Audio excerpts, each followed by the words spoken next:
Imagine a crisp Copenhagen morning, the air carrying the scent of sea and freshly baked rye. You walk past sleek, modern architecture seamlessly integrated with historic cobblestone streets. The city hums with quiet efficiency. Bicycles glide silently on dedicated lanes. Public transport runs with clockwork precision, and the digital screens in every cafe display robust economic figures. Growth, exports, a thriving welfare state. Factory floors, a short drive away, are not grimy Dickensian scenes, but high-tech cathedrals of automation, producing advanced medical devices and precision machinery. Here, innovation isn't a buzzword. It's the bedrock of existence.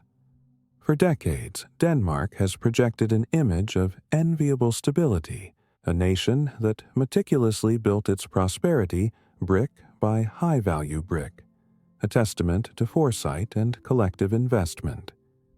Its citizens moved with a quiet confidence, their futures seemingly charted by a system designed for predictable progress.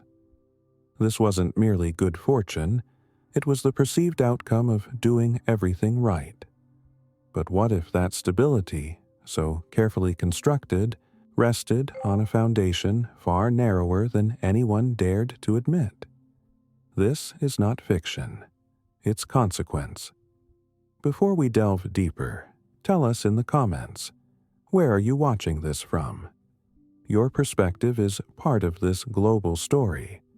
You're about to uncover a profound paradox, hidden beneath one of the world's most celebrated economic success stories. This isn't just about Denmark. It's a critical lesson in how even the most advanced nations can inadvertently trade long-term resilience for immediate, dazzling prosperity. We will expose how Denmark's recent, extraordinary economic boom, often hailed as a triumph of broad-based diversification, is, in reality, a stark illustration of a small, sophisticated economy becoming dangerously reliant on the singular success of one groundbreaking pharmaceutical product line.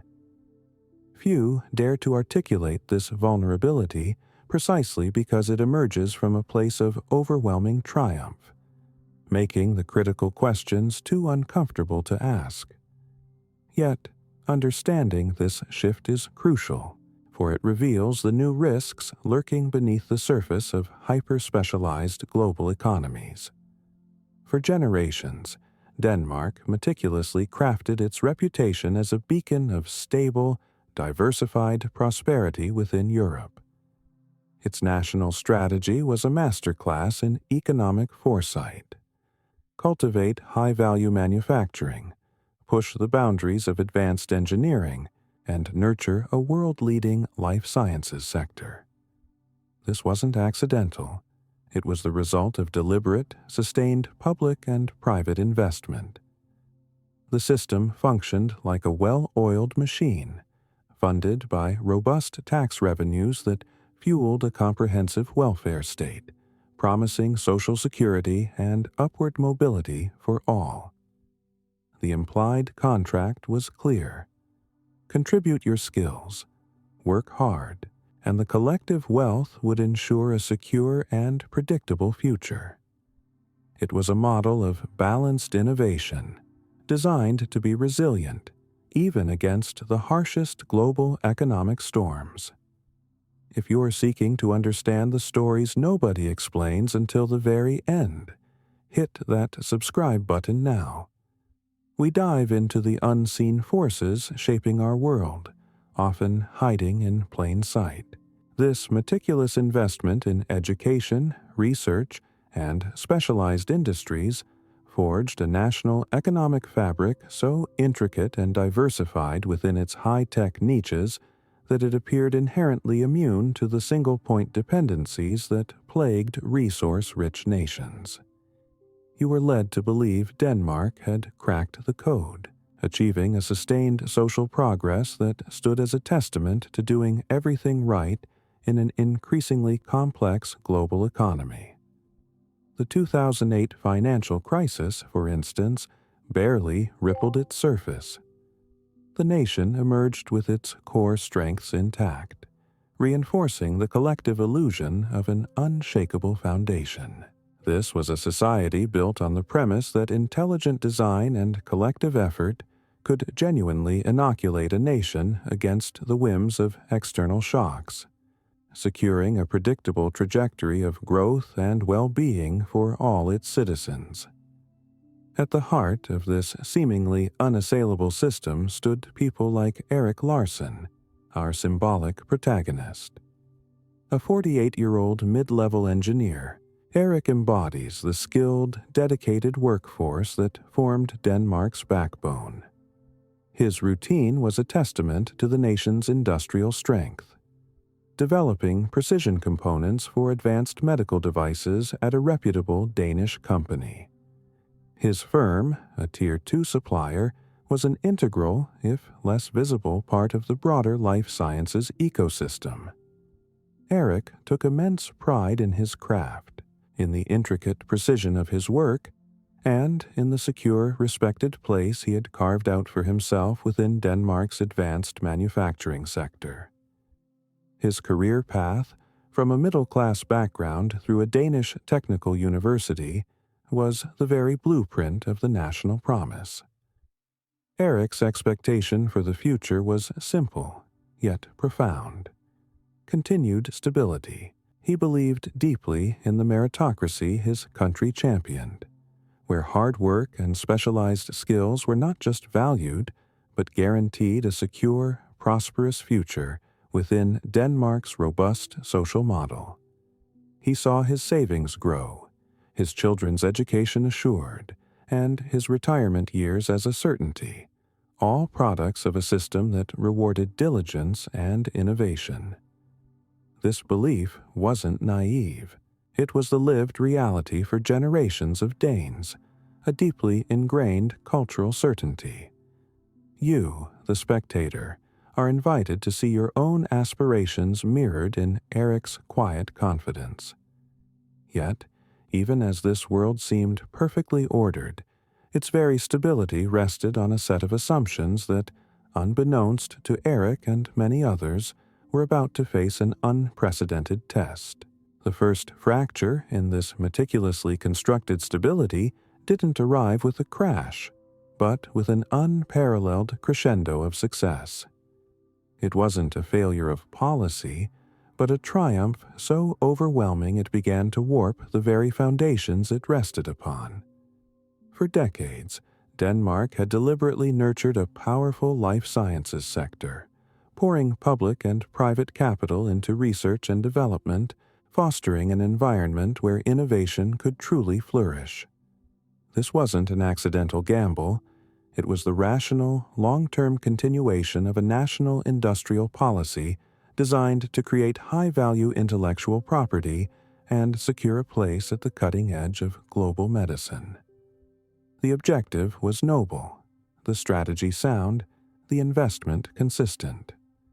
You see, the intention was to build a diversified portfolio of advanced industries, but what emerged was something far more singular and potent than anyone could have predicted.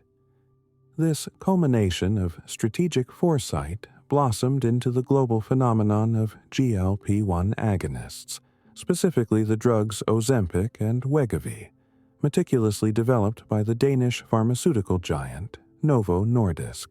Their market impact wasn't merely significant, it was revolutionary. Suddenly, a single product line from one company began to generate revenue streams so vast they dwarfed the contributions of entire traditional sectors. The world clamored for these medications, transforming what was once a robust, but one among many, export into a singular economic engine. This wasn't just a win for a company, it was a perceived national victory, a shining testament to Danish ingenuity on the world stage. The immediate effect was a tidal wave of foreign currency, a surging current account surplus, and an enviable boost to the national GDP. Yet, within this dazzling success lay the invisible error. the problem wasn't the innovation itself. That was a testament to human brilliance and sustained effort. The profound misstep, unseen in the immediate glow of triumph, was the extreme and unforeseen concentration of Denmark's entire national economic output and fortune into this one hyper-successful product line. The logic of Denmark's diversified stability, its carefully balanced economic ecosystem, began to fundamentally falter precisely when its macroeconomic health became disproportionately tethered to the continued, singular success of these drugs. This wasn't a gradual shift. It was a sudden, seismic reorientation, hiding a precarious dependency beneath a veneer of unprecedented prosperity. This deep tethering introduced novel forms of concentration risk, risks that ran directly counter to the very principles of resilience Denmark had so painstakingly cultivated. Where once the nation's economic health was spread across a broad, distributed base of high-value exports, from advanced machinery to wind turbines, it now found itself leaning heavily on the fortunes of a single pharmaceutical giant and its flagship products. The national coffers swelled, the krone appreciated, and public finances appeared robust, but this strength was increasingly narrow, funneling through a single powerful artery. The immediate prosperity masked a growing structural vulnerability, a silent erosion of the broad-based foundation. Before we continue unraveling how this single success reshaped an entire nation, hit that subscribe button if you're interested in understanding the profound, often hidden, consequences of seemingly correct decisions. And tell us in the comments, do you think any country can truly be diversified in today's global economy? Eric Larson, our dedicated engineer, initially experienced this boom as a wave of profound pride and security. The national economic indicators soared, painting a picture of unparalleled success, and his own company, a vital cog in the broader life sciences ecosystem, felt the ripple effect. Orders for their precision medical components surged, wages saw a welcome increase, and new opportunities for expansion and development emerged. Eric saw his specialized skills not just valued, but indispensable, a direct confirmation of his deep-seated belief that hard work and professional dedication within Denmark's robust system would always guarantee a steady, predictable path forward. He witnessed the prosperity firsthand, believing his world was growing more secure, not less. Yet, subtle shifts began to introduce a creeping, almost imperceptible unease into Eric's otherwise stable world. He noticed the national conversation, once rich with diverse economic news, becoming increasingly dominated by reports from a single sector, often featuring the name Novo Nordisk. Market analyses seemed to hinge on the pharmaceutical giant's quarterly reports, its stock performance becoming an almost daily national barometer. This wasn't a crisis, not yet, but it was a distinct change in the economic rhythm. The broader symphony of Danish industry, once a harmonious blend of diverse instruments, now seemed to have a single dominant soloist, its powerful notes overshadowing all others. Eric, a man who built his career on the principles of broad-based meritocracy and the strength of a diversified national economy, found his internal compass beginning to waver. He started to question whether his own career trajectory, and indeed Denmark's celebrated prosperity, were now too tightly bound to the fortunes of a single drug, a single company. The perceived stability, once a bedrock, felt increasingly precarious, resting on a foundation far narrower than he had ever imagined. This wasn't the resilient, multifaceted system he had been taught to trust. It was something different, something with an unfamiliar, almost unsettling hum. challenging his core beliefs about how national wealth should be generated and sustained. The dissonance between effort and reward, once a distant concept, began to manifest in subtle ways. While his own sector flourished, Eric heard whispers of other industries struggling to attract talent, of investment seemingly disproportionately flowing into one powerful stream.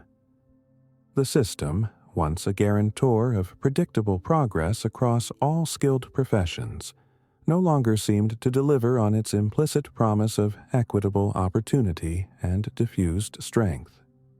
The problem wasn't a minor glitch. It was a fundamental, structural shift, slowly eroding the broad-based security Eric and generations of Danes had come to expect, replacing it with a prosperity that was dazzling but undeniably concentrated.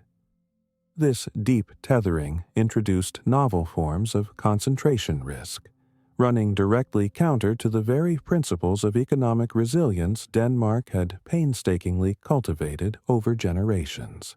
Where once the nation's health was spread across a broad, distributed base of high-value exports, from advanced machinery to cutting-edge wind turbines, it now found itself leaning heavily, almost precariously, on the fortunes of a single pharmaceutical giant and its flagship products. The national coffers swelled with unprecedented foreign currency. The krone appreciated, and public finances appeared robust beyond measure.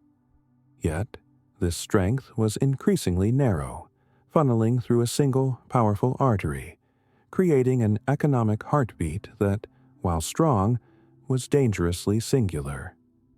This immediate, dazzling prosperity masked a growing structural vulnerability, a silent but profound erosion of the broad-based foundation Eric and countless others had always trusted as unshakable.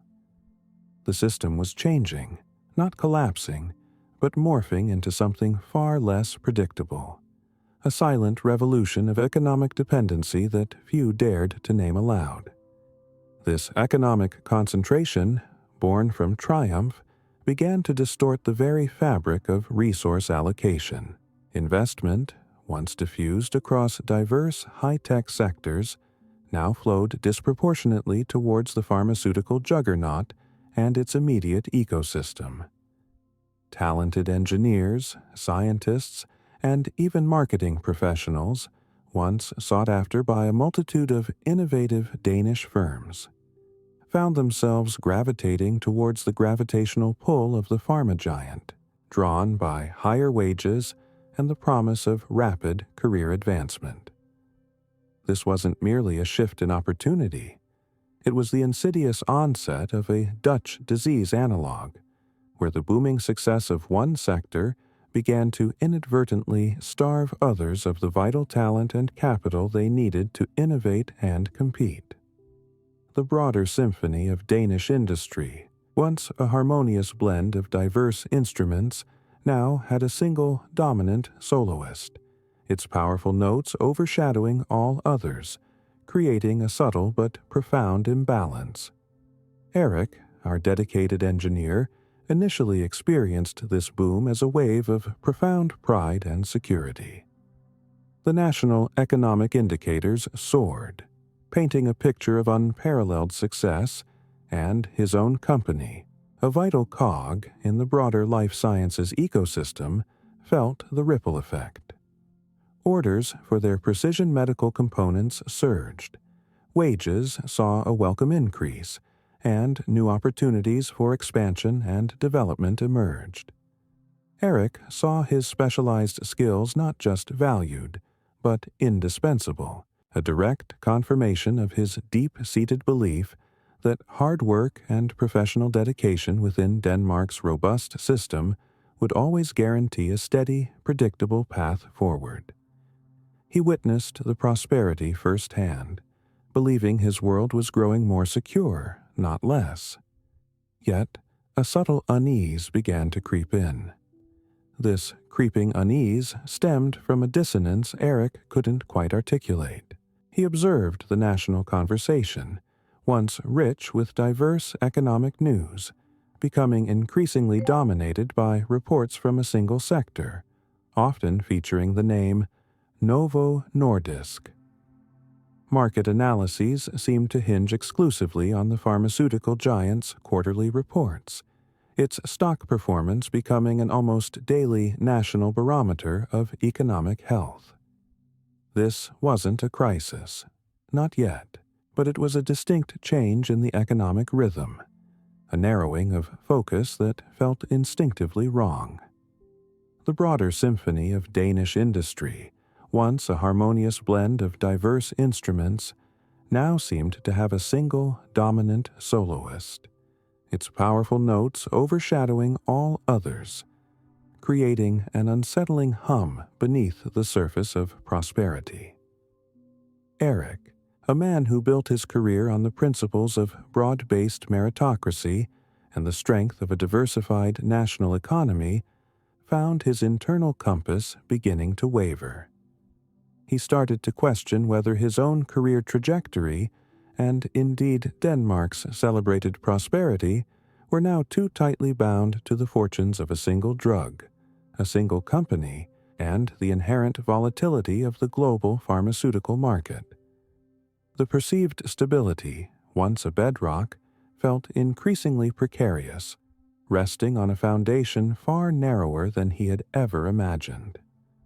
This wasn't the resilient, multifaceted system he had been taught to trust.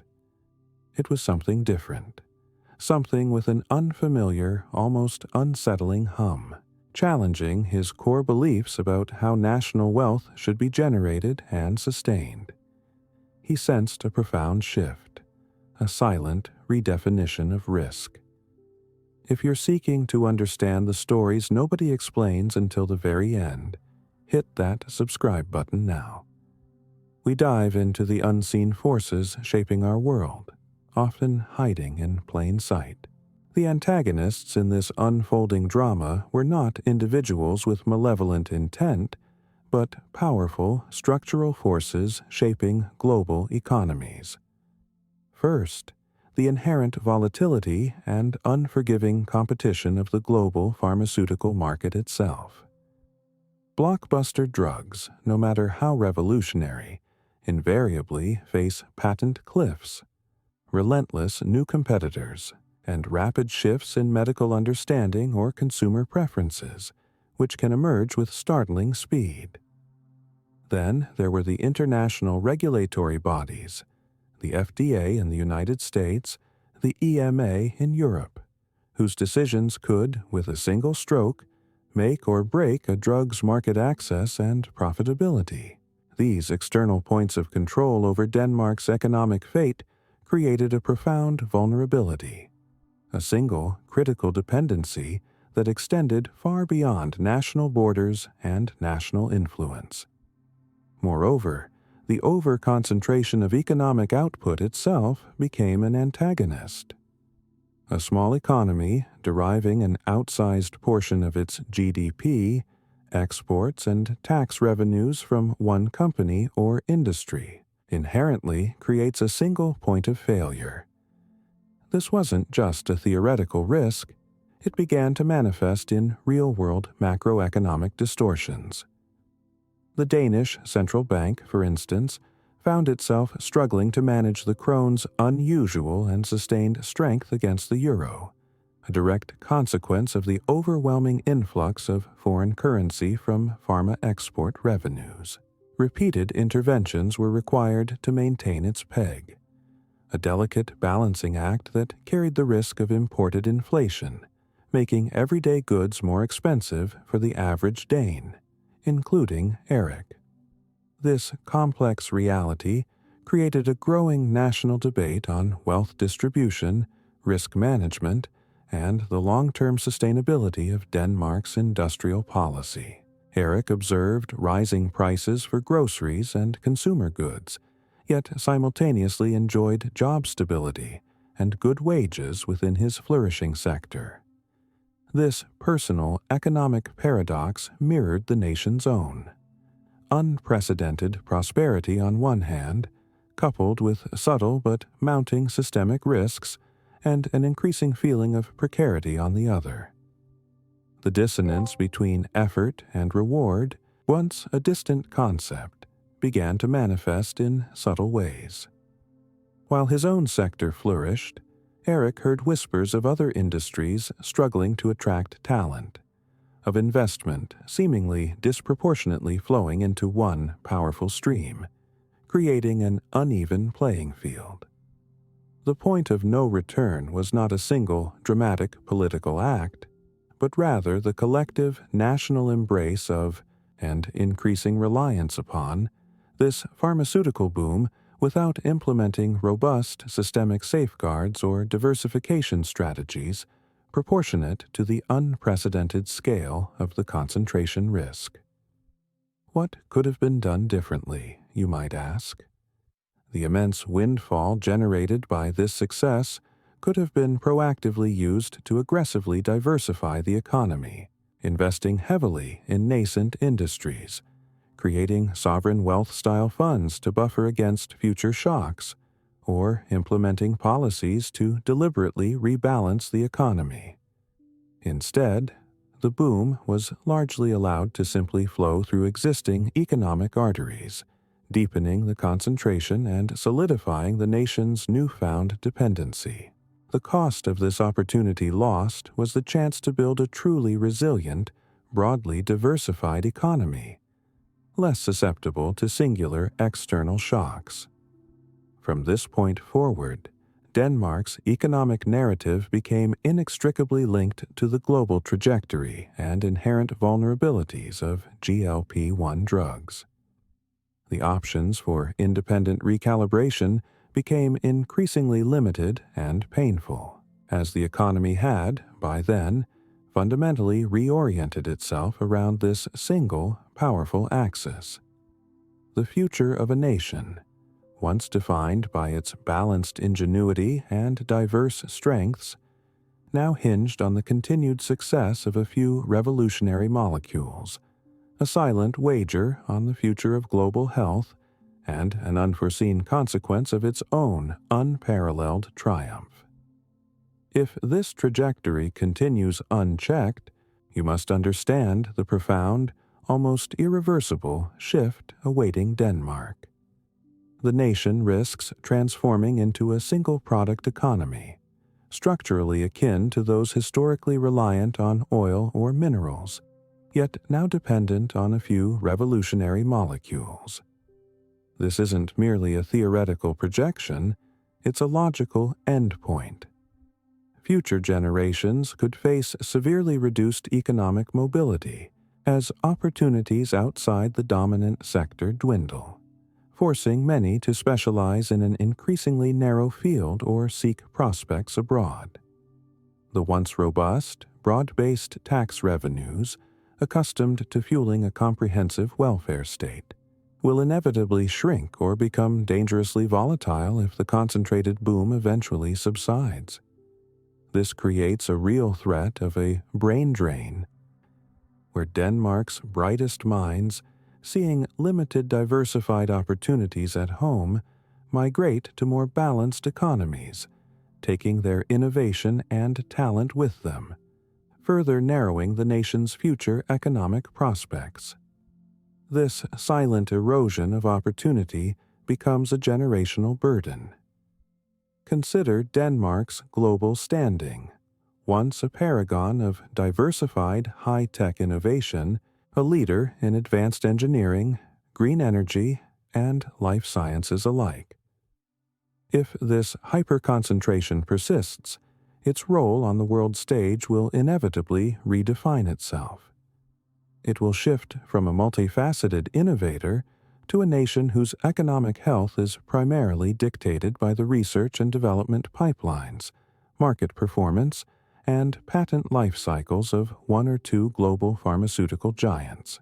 This isn't merely a loss of prestige, it's a loss of economic sovereignty, where critical decisions affecting national prosperity are increasingly made in boardrooms far beyond Copenhagen's influence.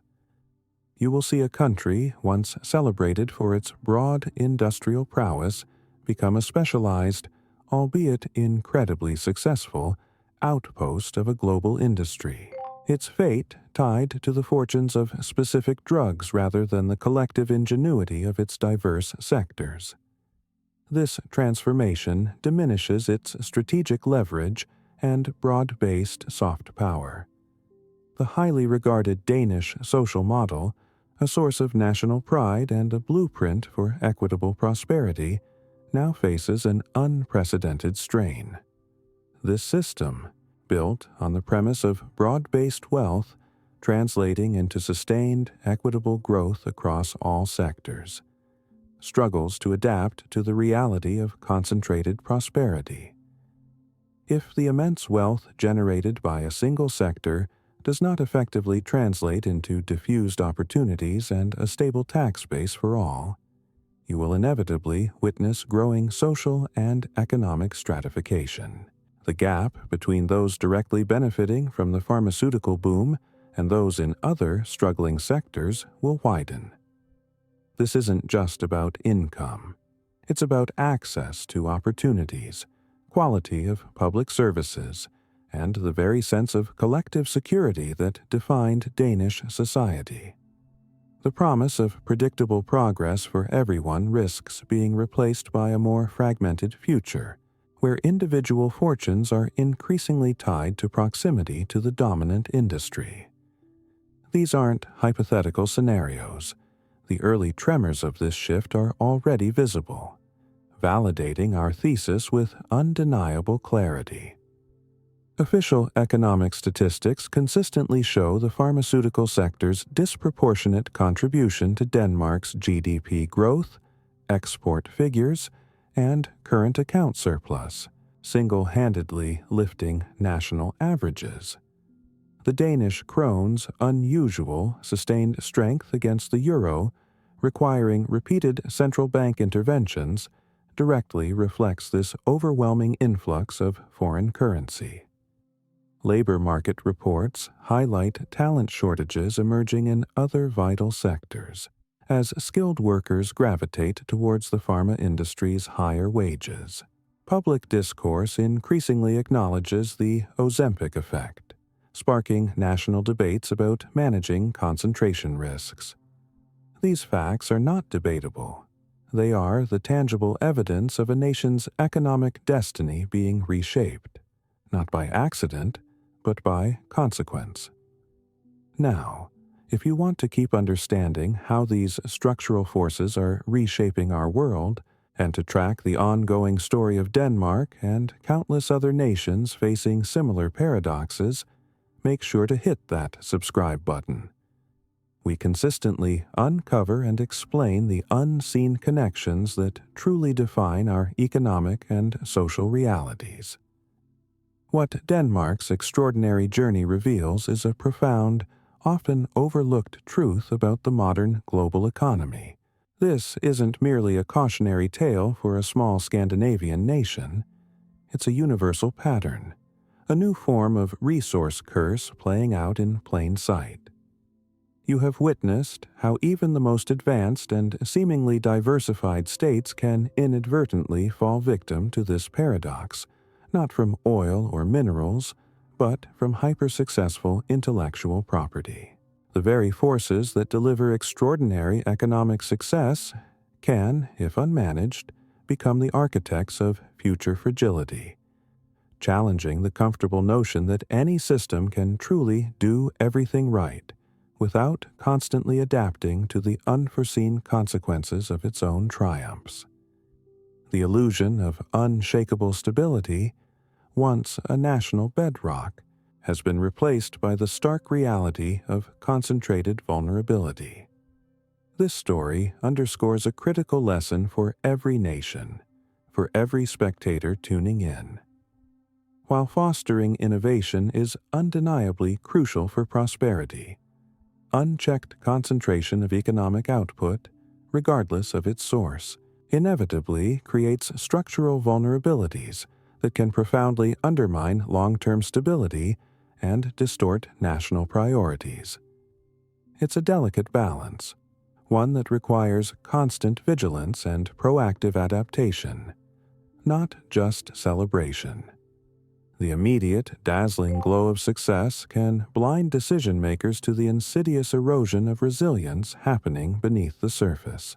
You must understand that this isn't about blaming innovation. It's about recognizing the systemic risks that emerge when national fortunes become disproportionately tied to a singular, powerful phenomenon. The market celebrates triumph, but true national strength demands diversified foundations. Denmark's experience, therefore, isn't an isolated incident.